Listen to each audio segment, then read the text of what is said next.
ایک یہودی کا بیٹا نبی پاک کی خدمت کرتا تھا اکثر. یہودی کا بچہ وہ بیمار ہو گیا, روز آتا تھا, چھوٹے موٹے کام کرتا تھا, بیمار ہو گیا. حضور نے فرمایا چلو تیمارداری کرنے چلتے. کس کی؟ جی غلام کی, نوکر کی. یہاں صاحب کہتے ہیں 5,000 روپیہ لے جاؤ, وہ بڑے احسان کے ساتھ 5,000 روپیہ لے جاؤ اور دے آنا, اور اسے کہنا سردی پوچھ رہے تھے تیرا کیا حال ہے, وہ بات ختم ہو گئی.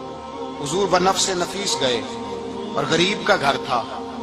وہ یہودی باہر نکلا جس کا بیٹا بیمار تھا, تو کہتا جب دروازے پہ میں نے مسلمانوں کے نبی کو کھڑے دیکھا تو میرے پیروں تلے زمین ہی نکل گئی. میں نے کہا حضور مجھ غریب کی کٹیا میں کیسے آئے؟ اور میں تجھے پتا ہے نا تیرا بچہ میری نوکری کرتا تھا, یا بیمار ہو گیا, میں تیمارداری کرنے آیا. وہ یہودی کہتا مجھے خیال یقین ہی نہ آئے کہ میرے گھر میں حضور, تو امیر حرم, میں غریب بے نوا, تو کجا من کجا, میرے گھر میں حضور آئے. کہتے کہاں ہے ہمارا پیارا؟ حضور وہ لیٹا ہوا ہے. صحابہ کہتے ہیں نبی پاک سرانے گئے تو اس کا آخری وقت تھا, تھوڑا سا ٹائم تھا. میرے مصطفیٰ نے فرمایا تو میری نوکری کرتا تھا, آج میں تیری تیمارداری کرنے آیا ہوں.